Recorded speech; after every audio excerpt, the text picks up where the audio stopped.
Hi, I'm Corey. Welcome to Creating with Scraps. Today's video is the A to Z Christmas Challenge, a Christmas creation collaboration organized by Rose from Journals in Time and Rachel from Rachel and Bella Crafts. There are, I think, 37 videos from a variety of people utilizing the kits that they created to go along with this challenge. I will put in the video description below a link to all the different videos. As well, at the top of that link there are some free bits. There are the kits, and the kit was broken into two. Part of it is available through Rachel's channel, and part of it is available through Rose's channel. And I say channel, but I mean their Etsy shops.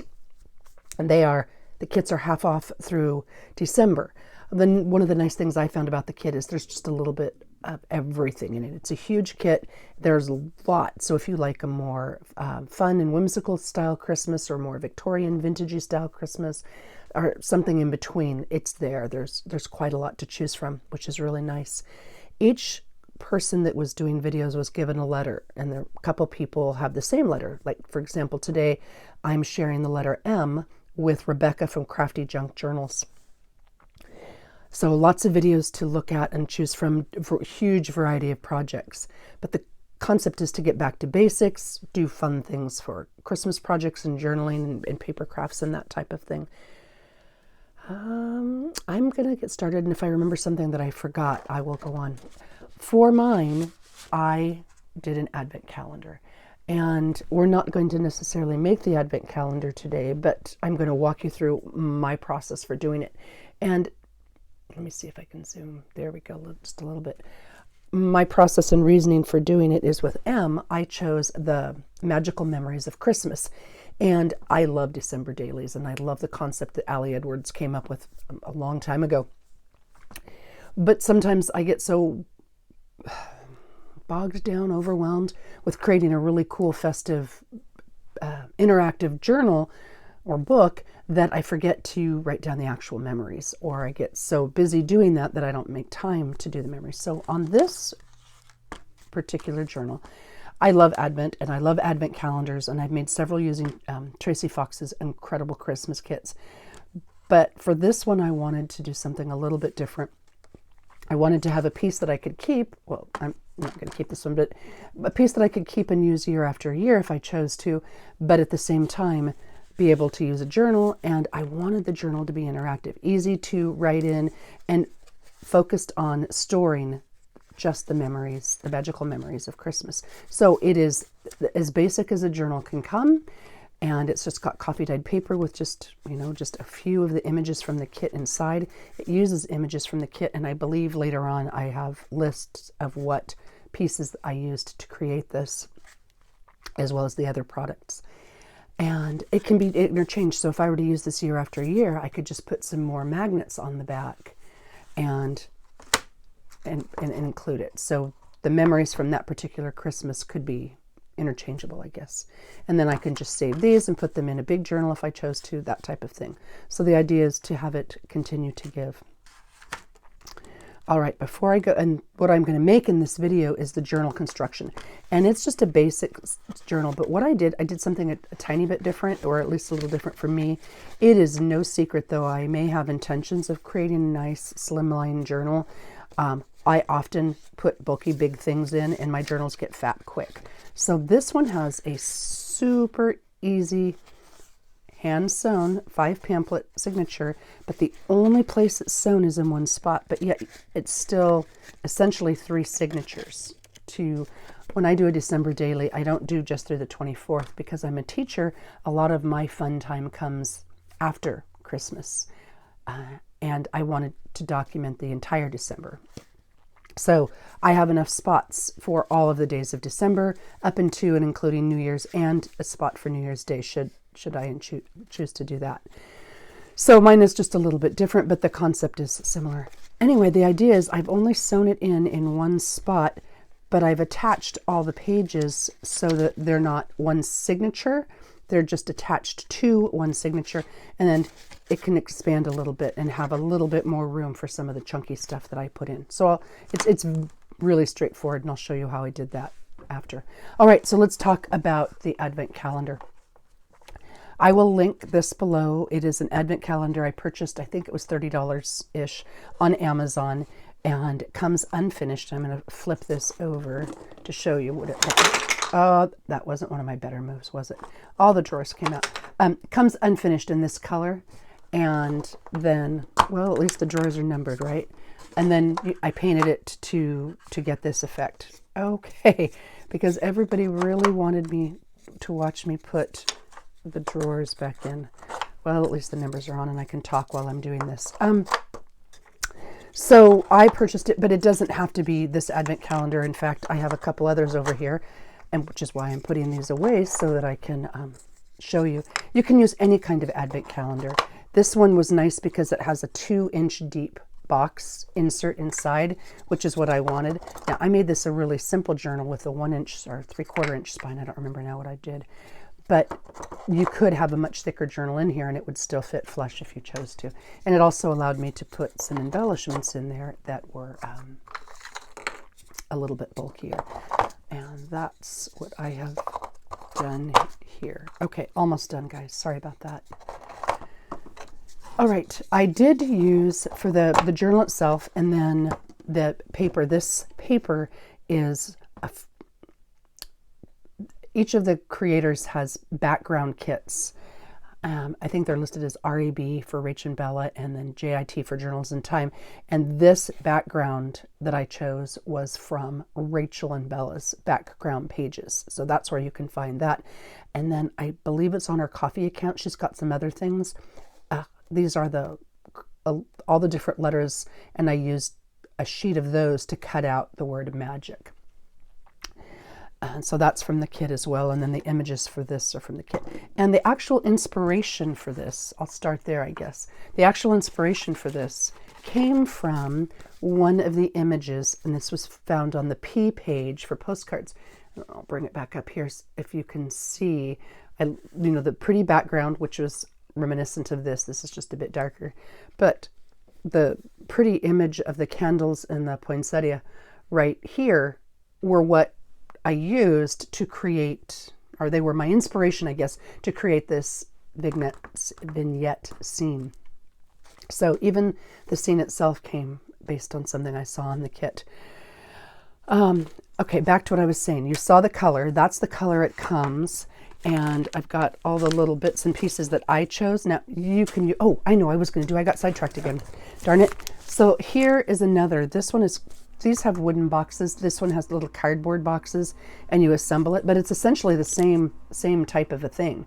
This one is an advent calendar through Kaisercraft. I've had this one for many years because I made these for my kids several years ago, my own biological children several years ago. So this is an option. And also through Amazon, I found this one, which is the one I'm going to use for my family this year. And I'm going to paint the fronts and put different images on the front.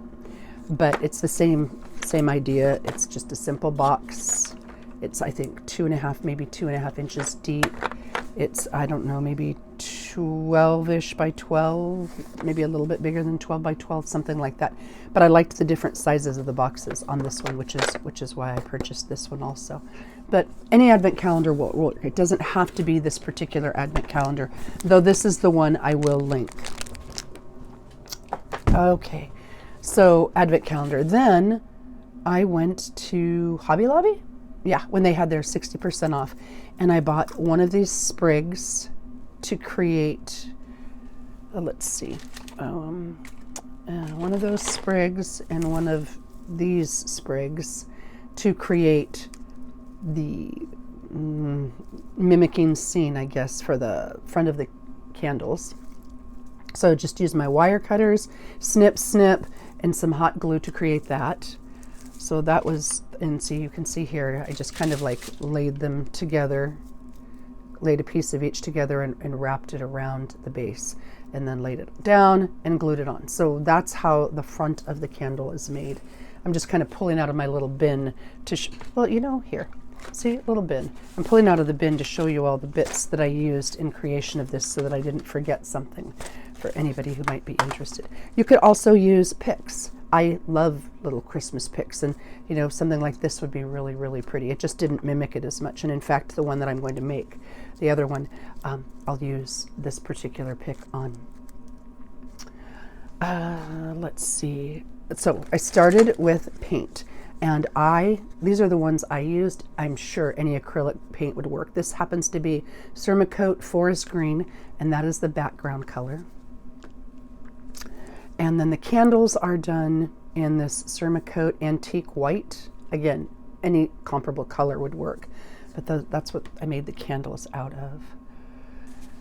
Let's see, I've got stuff. Let me move it to the side. So I guess I'll walk you through the process. I painted everything. No, that's not true. I first lightly sanded the whole thing, and I did that, and that's the disadvantages of using a kit like this.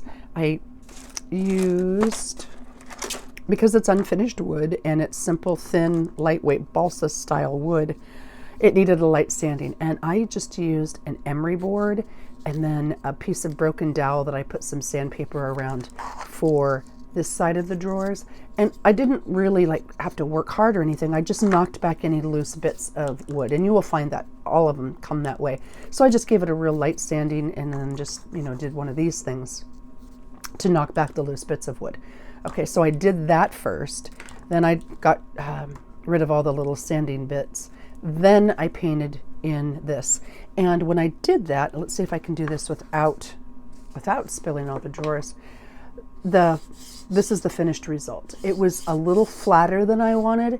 It was still pretty, and I loved it, and you could go with it from there, but I wanted something with a little bit more depth. So it was a little bit flatter than I wanted. So my next step was I added this metallic wax, Sarah, I think that's what it is, Art Alchemy. Art Alchemy, I think, is the big word. And I chose Bronze Age. Now I've got a little sample piece of wood here. Oh, here you go. I, painted it. And then I tried a bunch of, I've got maybe 4 of these things. So I tried the different ones that I had. And I thought the gold was just a little too bright. And this is with a flat medium over the top. And so I just kind of played with it.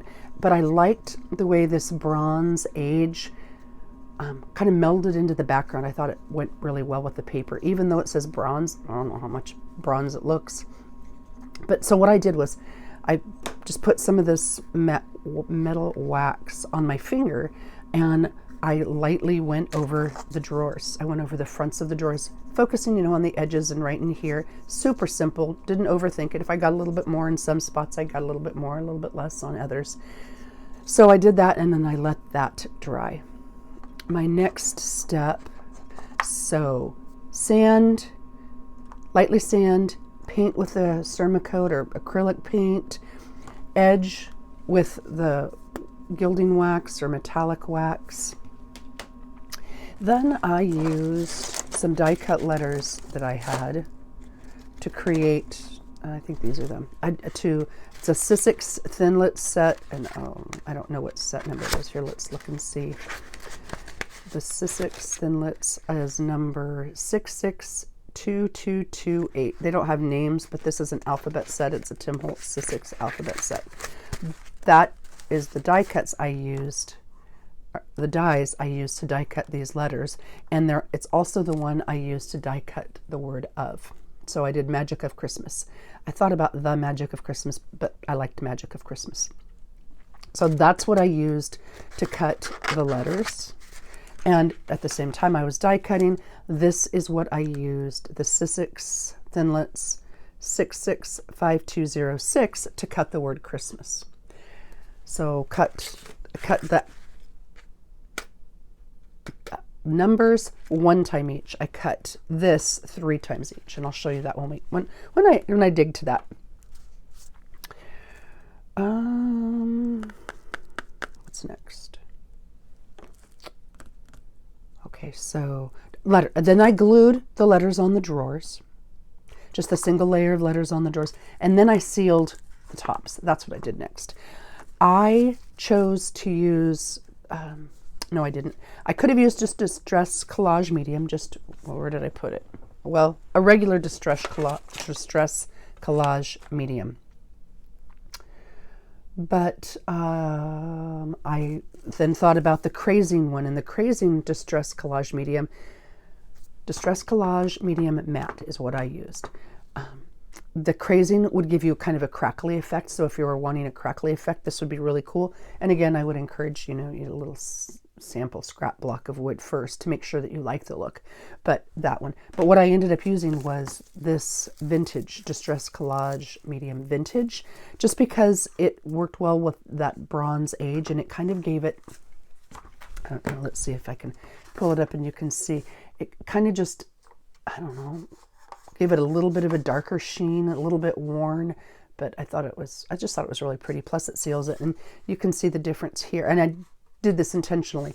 I started to stain the side and then I stopped so you can see the difference of where it's stained with that dark Distress Collage Medium and where it's not.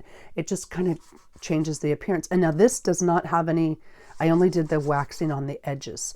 So this look is what I would get when I finish this, and I will finish the whole thing. I'll paint the back and then I'll do this, but I wanted to leave that intact to show you the different effects. So you don't have to go to that many steps, of course, but I just like the finished effect that it gave it, made it a little more vintagey and antique. And I also added the Tim Holtz, well, I don't want to dump this over again. I can be taught. There we go. The Tim Holtz Tiny Lights. So I guess that leads us to the next step. So box was painted, box was ready to go. Box, I let it dry. It dries fairly quickly, sealed, and then I put in the background sheet. And because of the size of the insert of the box, one sheet of paper wasn't quite large enough, and so maybe you can see here there's a seam. I just printed 2 of the same sheet, lined them up where it would continue, and put 2 of those background sheets in the back here. A 12 by 12 paper would work because it's certainly less than 12 by 12. You know what, let's see, I think the grand total from 9 to 22, so it's about 14 inches or so. But the insert, a 12 by 12 sheet would work, or again, the kit because it went so beautifully, the paper from Rach and Bella's kit. Put the paper down, and then I glued on the completed letters, and I'll show you how I made the letters in a minute. And I thought it needed just a little bit of something, so I used a pack of these Christmas baubles from, again, Hobby Lobby. And you can see they were just, the gold balls were just a little bit shinier and brighter than I was hoping for. And it didn't give me that whole vintagey effect. So what I did was I used, so here's the balls, and you could leave that off. It's not a required step. I just like the blend of the goldish colors. I used some, let's see, ginger latte and ink blending solution, alcohol ink stuff. Just a little bit in a dish, and rolled the balls around in it and let it dry. Put it on a paper and let it dry. And that gave me a little bit more of that vintagey look to coincide with what I've got on this. All right, the candles. Okay, so that's the top piece, the candles.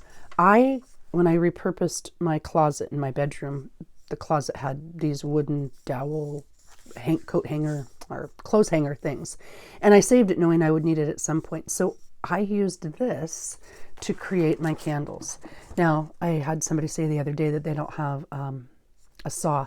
Home Depot, Lowe's, McClendon's, I imagine many other places have the hand saw that you can use for molding and such, and that would work well for this. But they also offer, many of them offer table saw type services, so you can get a table saw or a miter saw or that kind of a thing. So you could cut it if you don't have access to a saw. Anyway, that's what I used. And then what I did was I drilled holes through the top. I used a long drill bit, and I drilled holes through the top, and then I strung the Tim Holtz Tiny Lights through it. And that's how I was able to. And then I drilled a hole in the back of the box. Again, that was after I put the paper on, drilled the hole so that the lights go through. And, well, I'm not dumping it again. I just adhered it onto the back. So once the candles were on, I put these pieces on, and this is, let's see if I put that in there too. Maybe I did. Okay, yeah, I did.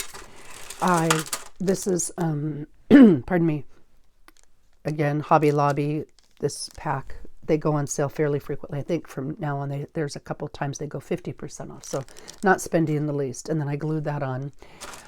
And they had other options too. So, you know, you could go with this holly that has snowy tips, or I used in the front of that, this holly with the berries on it, the holly berry pick. And it comes 6 to a pack. And I just used a couple of them for this one. So again, Hobby Lobby was where I got all of these, but I imagine any of the major retailers would have something comparable. When I was making let's see if it'll show. When I was putting this on, I wanted more of that vintagey feel. So here is what it looks like when it comes. And I just used some of that metal wax and rubbed a little bit of that metal wax and then brown ink, my standard walnut stain ink around the edges to give it that a little bit more old and worn look. So it coordinated better with the other. Okay, so there's that piece. Oh, I also, with those leaves, I wanted a little bit more depth of green, so I just took one of my brushes, not paint brushes, that's not a paintbrush, that's a pen. I took one of the pens and then added a little bit of green to the leaves. So where the seams show, the leaf seams, I just kind of went over it a little bit with the green, and then I put a little bit of ink on it, and then I rubbed the edges with this wax, and that's how I achieved that effect. All right. Oh, here we go. I have a loose one.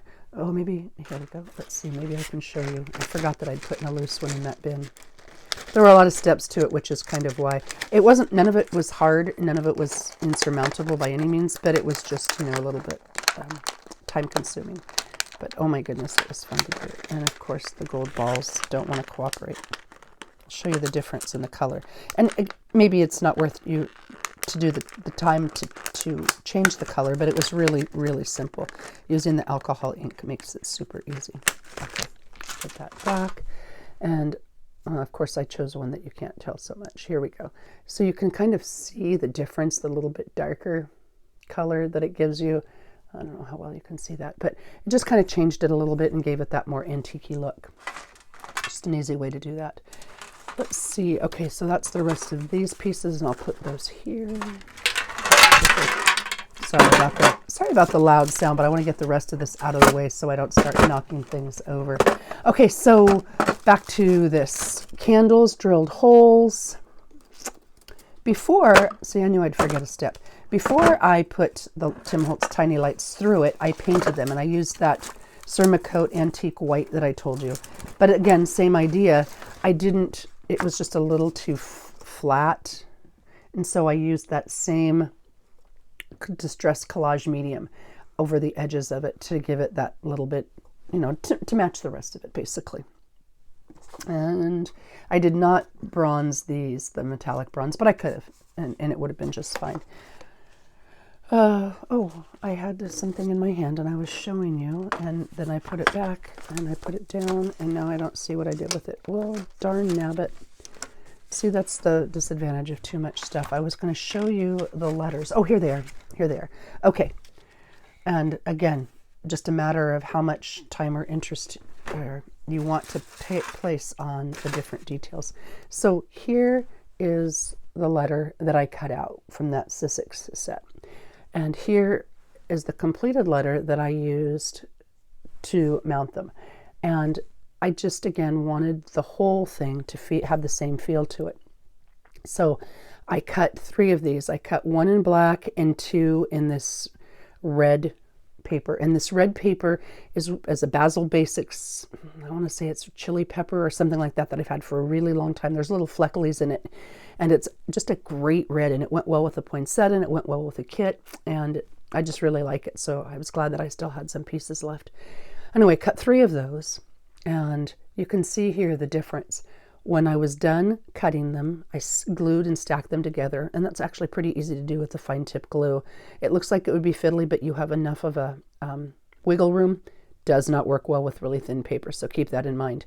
It's hard to get it to line up, but with cardstock, it's fairly simple. You put a little bit of glue and then line them up, and that's kind of what it looks like. And I did the black on the back just because it kind of gave it a shadow almost. You could kind of sort of see it underneath, and it made it pop up from the background. And then I used an embossing pad and my beloved Seth Apter Baked Texture Vintage Beeswax embossing powder, and I went over the tops of all the letters, and that's what gave it that baked beeswax texture, I guess. Basically, wax melts would work as well, and there's some other products that might give you a comparable look, but that's what I did. And I've had people ask, it's not always available because it goes out of stock fairly frequently, but I buy this at SethApter.com. That's where I get mine. And it is spendy, but it lasts a long time. I use this a lot, and look how much is still left. Okay, magnets. I get my magnets from Amazon. They're from Basic Gray, and they're sticky back, they're thin, they're strong. I used 4 magnets on this size, and it is more than strong enough. And it would hold quite a bit more than I put in there. If you were going to make a really thick or really chunky journal, I might use a little, more magnets. And before I put the paper down, I figured out where I wanted the book to lay. And then I put the magnets down underneath the bottom side of the paper. And then I put these magnets on top, laid this here, and then used a spatula to lift them up. Because they're sticky, it stuck to the paper. It worked really well. I didn't have to guess about where exactly each magnet was, if it would sit straight, if it would fit, blah, blah, blah. So that worked really well too. Probably should have told you that before I had you put the paper down. But that's what I did. So the other magnets are on the back there. And then once the magnets were on this piece, I just covered this piece with another piece of cardstock. And again, you can hear, it sticks really, really well. Again, I used 4, but if I were going to do a bigger journal, I'd probably use 6 to 8 of the magnets, or a journal that I intended to be bulkier and hold more pieces. All right. I think that's it for the construction of this. Yeah. Okay. I think it is. All right, so the journal now. Let's see. Oh, we're only 27 minutes into this and we haven't even made the journal. But for anybody who's interested in doing an Advent, and because I did a sneak peek, I had several people say, whoa, let's try that again, that they wanted to see the Advent and how I made it. So that's why that is there. Okay, this is old school journaling, basically, but it was really, really easy to do. So I will talk you through. Okay, here we go. The journal is 7 inches by 5 inches, but it could be bigger, easily it could be bigger. And I used the letter B, which was the background. The letter K was the journal cover, but the background and the journal cover. The letter J, background and 1 card. The inspiration, again, I showed you that one. On the postcard was letter P. I used the bird on R, tags on M, the M on music, the nativity. I think I cut a bit of piece. Oh, you know what? I have all those pieces in here. That's what I'm talking about. So those are the ones that I used for this, because some folks were saying, and you can look at the letters. There are a huge variety of just about everything. So you'll be able to find what you want. Save the bits and pieces here. Oh, the way and reason I came up with this is I was at a meeting at school, and I started thinking, well, how can I make this work and be a little bit chunkier? I want to have enough. And I had some index cards in front of me, and 3 index cards per signature worked out really well. So these are basically just index cards, and I folded them over. And I thought, okay, I want to be able to expand my spine a little bit, and I don't want to do a ton of sewing. So it gives you a total of 32 pages, unless you're going to glue this on or sew this on. And then it gives you 31 pages, starting with page 1. So 3 index cards, fold, 3 index cards, fold, 3 index cards, fold. This center one is the only one sewn into the spine, right? Center one is the only one actually sewn in. There's only one section that is stitched. And then I did it like this. I just sewed this one in. Then I took the others and I glued the pages back to back. I guess if that makes sense. Let's see. No, I sewed all 3 of them. I apologize, but I only sewed one in. I did sets of 3, and then I sewed the 3 together, which is really easy to do. So I did 3 sets of 3, sewed each set to just itself. Did I do that on this one?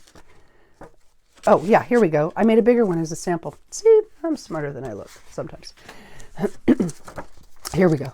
So here's the concept. I took 3 pieces of paper, folded them over, sewed them together in a single signature. I did that 3 times. So 1 set of 3, 2 sets of 3, 3 sets of 3. The only one that's actually sewn into my cover is the centerpiece. And I started with that. I sewed in the centerpiece, folded this in half, put it in, sewed into the centerpiece. Then the other 2, let's see if you can see here. Then the other 2 signatures, I glued. Did I do a top pocket or did I do a side pocket? I don't remember now. I did this a while ago, so I'm not 100% sure. I think I did a top pocket. I did a top pocket. So what I did to adhere the other 2 signatures to the center signature is I just glued the front page of the subsequent signature to the previous page. And I'll show you. I just glued it together to make a top pocket. You could do the same thing and do a side pocket, either way. And that's all there was to it. So only the center piece is actually sewn onto the cover or the booklet, right? That's it. And when I did it the first time, I didn't make, I just maybe not even a 1/4 of an inch, maybe an 1/8 of an inch or so of a spine. Again, with the idea that you could expand this a little bit. You know, you have a little bit of wiggle room if your book gets chunky.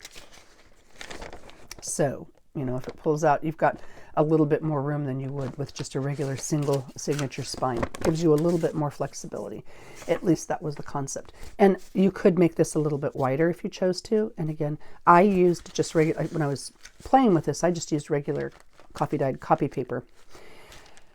So I didn't need to worry about bulk, but when you use thicker paper like a cardstock weight, it gives you, again, a little more flexibility to make it a little bit wider. So that's where all of that came from. And I believe I've got them cut. I think I have them ready to go. And so I'll show you how I made this. Okay. On their Ko-fi accounts, both Rachel and Rose have some freebies.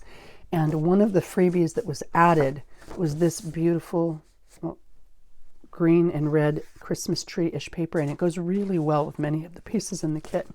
And then this gold one was also added, and I thought they were gorgeous. I printed them several times simply because they would go with so many different things. If you were making Christmas cards or what have you, this would be amazing.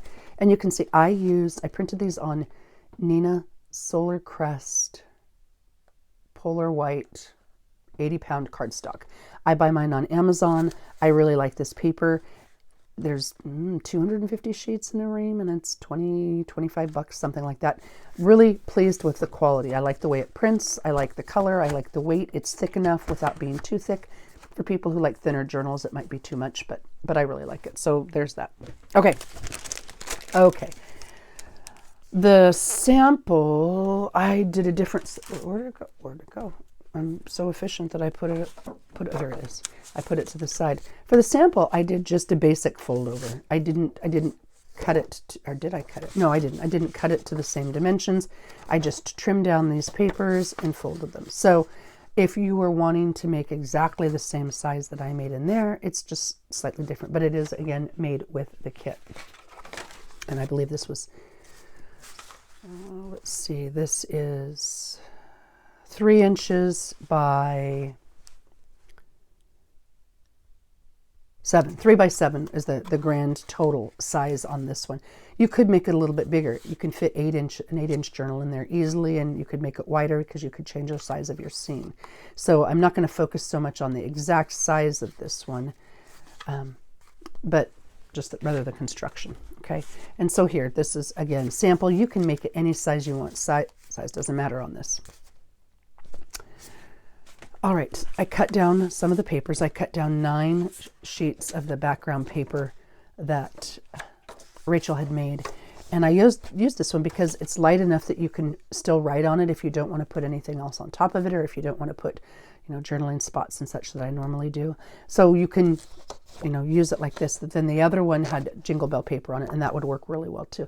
And I just liked the dimension and texture that it gives, even though it's a flat paper. There's a subtle pattern in the background, there's some coloring variation, and then there's the goldish, bronzish splatters on top, so you could brighten it up and go in the gold direction if you wanted to, or you could tone it down a little bit and go in the bronze direction. You could also pick up that cream and then use like a cream paint or what have you if you wanted to do that on the edges. So it's really versatile.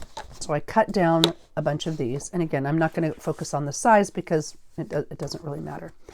Cut down 9 pages, and then each page gets folded in half, and each page gets folded in half. I thought this was going to be a whole lot quicker than it is, so I apologize for that.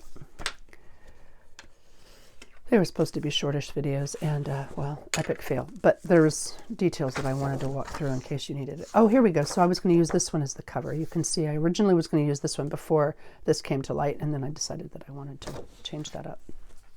And oh, I knew I did forget something. If you watch all the different people who participated, and you like and comment and subscribe and that song and dance, there are a slew of prizes that Rachel and Bella offer. I am not a subscriber, and I know that's a horrible thing to say, but it has nothing to do with the creators and their abilities. It has to do with me, and I get sidetracked. Well, as you know, if you watch my channel, way too easily. I squirrel. And so having too many people that I'm subscribed to is dangerous. So I would encourage you to please check out everybody's videos. And I have been watching them, and there are some phenomenal ideas there that are shared. So please do watch. And if you choose to enter the contest, you like and subscribe and comment, I believe. Pardon me. But in my video, I want to send a prize too. Most of the other people are digital creators. They have digital content, and I don't. And don't intend to. I love getting my digital fix elsewhere. Just one more tech thing that I'm not interested in mastering. So I do want to offer a prize too. You don't have to like, you don't have to subscribe, but you do have to comment. Commenting is important because then I'll know who to pull from. And the little booklet that we're going to make today, the journal that we'll do here, I'll finish it up. I'm not going to finish the whole thing on camera because Lord knows this is long enough. But I will pick one person who commented and send it to them. So there's that. Okay, so I did one set of 3, 2 sets of 3, and then here's the third set of, I'm working on that third set of 3. So cut them down, just folded them in half. Is there 2 pieces there? Why does that feel like 2 pieces? But I guess it's not. Again, I just cut off the white of the edges and I went with that. It does feel like there's 2 pieces there. Gosh dang. Yeah, there are. See, there you go. There are 2 pieces there. Okay, 1, 2, 3. So that's 9 pieces. Now, could you add more? Sure. Could you use less if you only wanted to do 25 days? Sure, absolutely. And you can see I need to trim that down a little bit, but that's okay. I'll do that after the fact. I have it at bonus piece. So 9 pieces, okay? Where the hell? Oh, here it is. So got 9 pieces folded into sections of 3. I didn't have room for everything, so my apologies for that. I didn't have room for everything on the table. Where did I put the cradle? Now, I use, oh, here it is. I use a journal cradle that I got from Amy. I believe it was from Amy at Crafty Cat USA, simply because it's easy. I don't often sew my signatures in by hand, but you can. And when I do that, I do it this way. So there is my thread. Here is my awl. Okay, let's back it up, core. There we go. Thread, awl, needle, I think that's all I need on this. Oh, and this. When I do these, I often make myself a template. And here I just measured to pre-poke the holes so that when I'm laying it in, I know where to line them up. There was one other thing I was going to do. I know what it was. So in here, because I used thin paper, I just sewed it directly to the cover in one spot, just that center signature.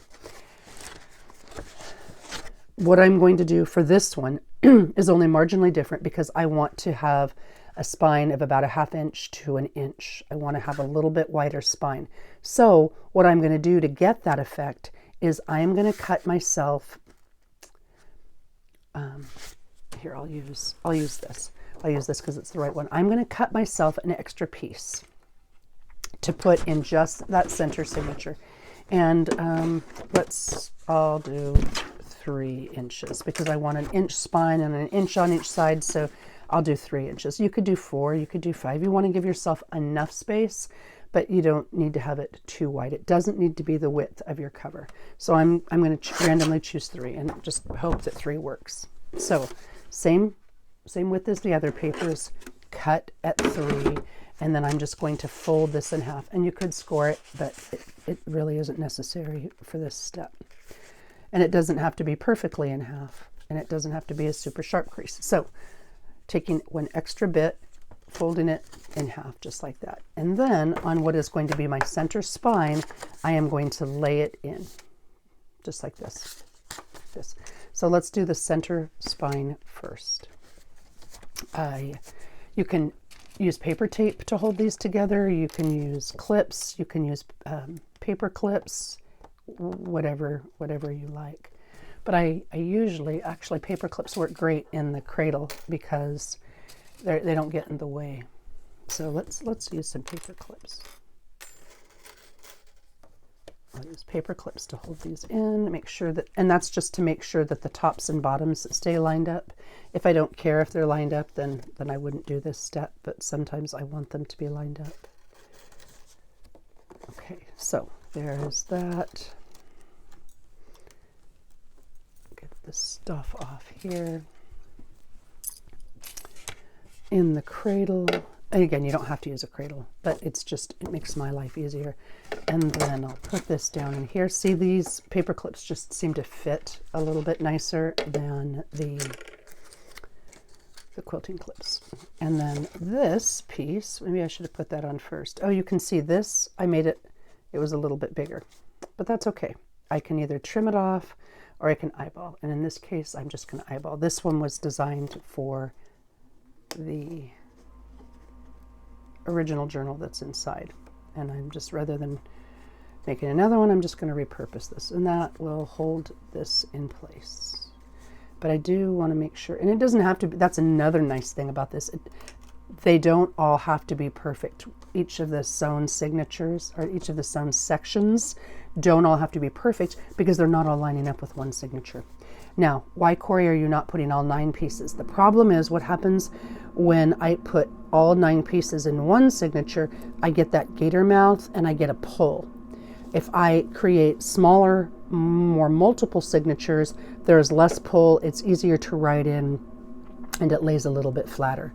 None of my journals almost ever lay perfectly flat because I make them too fat, but this gets me a little bit closer. Okay, so I've got that clipped in. I'm going to use the pieces, the points that I've pre-poked those holes, my template, and then I will, let's see if I can get in here and see it, and there, and I hold it straight up and down and just poke.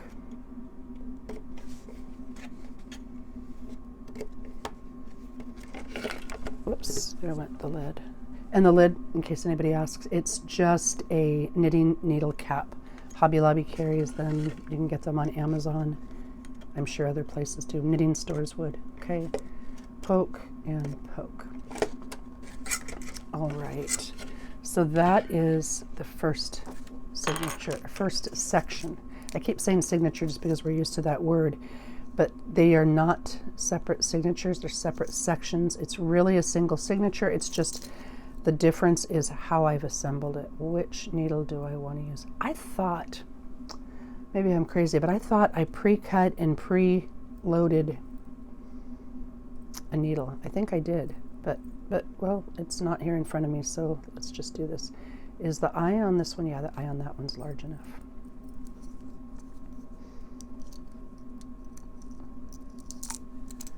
Okay, and I got the set on Amazon for just a few bucks. It wasn't spendy in the least. There's several if you look at, gosh, what are these things called? Book binding kit, I think is maybe what you look for. And I you know what I did? I have a vague memory of, like I said, it's been a little while since I did the prototype. And you do about 3, it doesn't have to be perfect, but about 3 times as large as your book. So about 3. So I'll cut 3 of these since I'm doing 3 sections to my one signature. See, I can be taught. I will say it correctly. This is way more than I need, but this stuff isn't spendy, and it's better to have too much than not enough. And this is me, so I will repurpose it, and I'm cutting that 3rd section. Okay. And I will put this section together, and yes, I've done it where I've sewn it in with the template in the middle, so I'm taking the template off. And because there's only 3 pieces of paper here, it lines up really easily. I'm making sure that I've got these and that everything didn't move in the transition. Putting this there, and okay, let's see if I can actually do this on camera. This is going to end up being an hour-long video. I apologize for those of you who want shorter videos.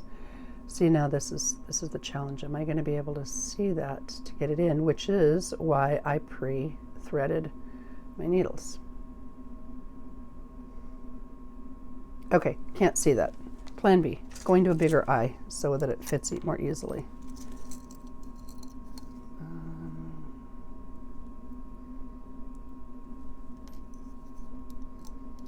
And I'm not going to restart the video at this point. Sorry about that for those of you who don't want a longer video. Okay, let's see if I can make that work a little bit better. And this is probably why I use my sewing machine, because then I don't have to thread the needles. Okay, did I just get the same? Oh, here we go, good.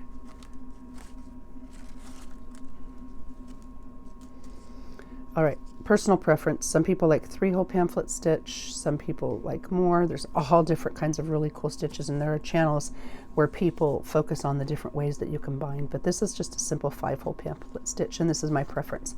If I wanted the spine, if I didn't want a center knot, I would start from the outside. But because I want a center knot, I want it to close on the inside, I start from the center. Now, and again, there's not a right way or a wrong way. Some people say, no, you have to do it. No, you can do it however you want. And I go up or down. And because there's only 3 sheets of paper, it's, well, generally, I put lotion on my hands, so my hands are slick. Probably not the best time. And if you're struggling to pull it through, this is cardstock, not regular paper, but if you're struggling to pull it through, a pair of needle nose pliers works great to help you pull it through.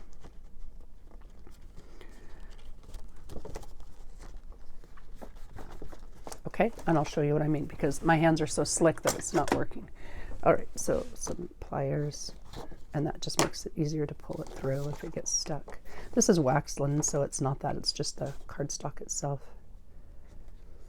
Oh, okay, so I went up to the top, and then I'm going back around.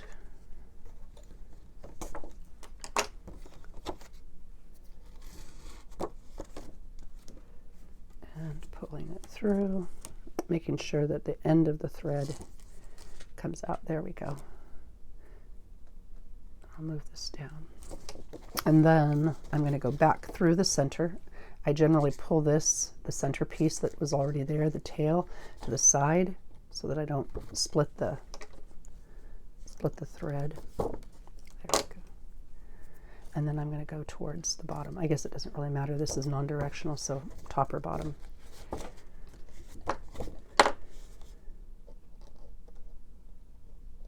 Okay, and I can't see where I put the hole. Nice job, Cor. I'm so far away that I can't see. Oh, here we go. I can't see where I put the hole.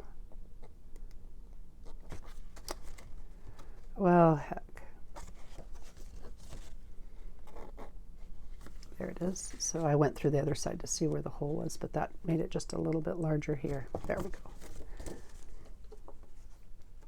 Okay, coming back up through. I apologize for this. This isn't a tutorial that I normally do because I don't often sew this way. And then you're just doing an up-down stitch, and I know there's another name for it, but that's really what it is. You're going up and down and up and down. And so then I'm going to come back through one more time so that the entire edge is covered. Now there's different theories on whether you go back through the center or not. I do not. What I do instead, some people will go back down and then loop it around and come back up so that this section is sewn through the hole. This is a really thin journal, and I don't know if one's really and truly more stable than the other. So I just give it a tug to make sure that it's, you know, mostly tight, and then I just come under the previous one rather than going back down through the center.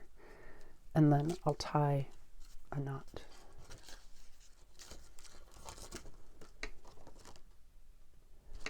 And pull that snug. If you bend the paper, just loosen it up a little bit and you'll be fine, but you do want it fairly snug. And again, the beauty of not having multiples is it's real easy to get it kind of snug on this side. And one more for good luck. And if I had been wise, I would have had this assembled, the other two assembled beforehand, but there were so many details that I just flat out forgot, and that is way longer than I need. All right, and that is our center section, which is going to be the only piece that is sewn into the cover. Okay, so these are my flaps that I'm eventually going to sew down. And what I'll do, depending on how wide I want it, I will score here and here to glue it into the spine. And so this will be my glue piece, basically. I guess that's a good way to put it. It's my glue piece. All right. You know what? This is getting absurdly long. So plan C, D, I don't even know what letter we are on now. So I'm going to do the exact same thing with these other two, minus this piece. I'm not going to put this piece on, but I am going to line these pieces up, put my template in, put it in my cradle, and sew the signatures. Once they're sewn, I put this in my cover, and my cover, let's just say this is my cover. I haven't trimmed it down. In the center of this, I am going to score. I'm going to go with a 1 inch. So I'm going to score. I'm going to find the very center, and then I'm going to score 1/2 inch to the left, 1/2 inch to the right. So that will give me my cover, right? And I don't have to sew anything through here, so I don't have to worry about it being straight or even because I've already sewn here. I'm going to glue down this shim, basically. I'm going to glue this down and put it in my center where I've scored. Okay. Once that is dry, once that's completely dry, that is this one and only signature that this journal will have. Then I'm going to take this section, which has allegedly been sewn together, and I am going to either glue 1, 2, 3 or 1, 2, 3, depending if I want a top opening or a side opening. And that's completely personal preference. It works just as well either way. Then I'm going to glue this to the right next to the piece in here, just like that. So I've got, you can see when it's all said and done, I've got a little bit more pull space at the end. Okay, so this will be glued, but I've got like a little bit of give because you don't glue it right up to the edge because then your edge would glue down. So glue in like maybe 1/4 of an inch or so. And that allows you to pull a little bit, still holding it in place, but it gives you a little bit more depth so that your journal will lay more flat. So once this is sewn into the cover, then I attach this back section that I've sewn, and then I'll come in and attach the front section. Does it matter if you do front or back first? No, not at all. But that way, when it's all said and done, I've got a little bit more wiggle room and a little bit more flexibility, so I don't have a 9-page signature that's trying to lay flat. So that, all that to say, that was my concept. And maybe somebody else has done it somewhere, but I hadn't seen it, and I just thought that might be a good option if you're going to put, like if you're going to put photos in here, or memorabilia, or journaling cards, or that type of thing. It can get really chunky really quick. Then you take this whole, or this whole section is into your journal, right? And again, if you're going to do what I did and magnetize it, you put the magnets right on here and then put a piece of paper on top. And I had created in advance. So I know I've got another set somewhere because I had some things prepped and ready to go, but they'll turn up. So allegedly this is the same exact size. So I've got this glued into the cover of my journal, right? And then to cover these flaps, I just pre-made some, to the right size, some covers. And I just glue this right down directly on top to my cover. And that gives me a flat, smooth spine without the threads showing through the front. It still gives me a little bit of wiggle room or bulk room here. And then there's a front and then there's a back. And these are both using, that's where those other letters came from.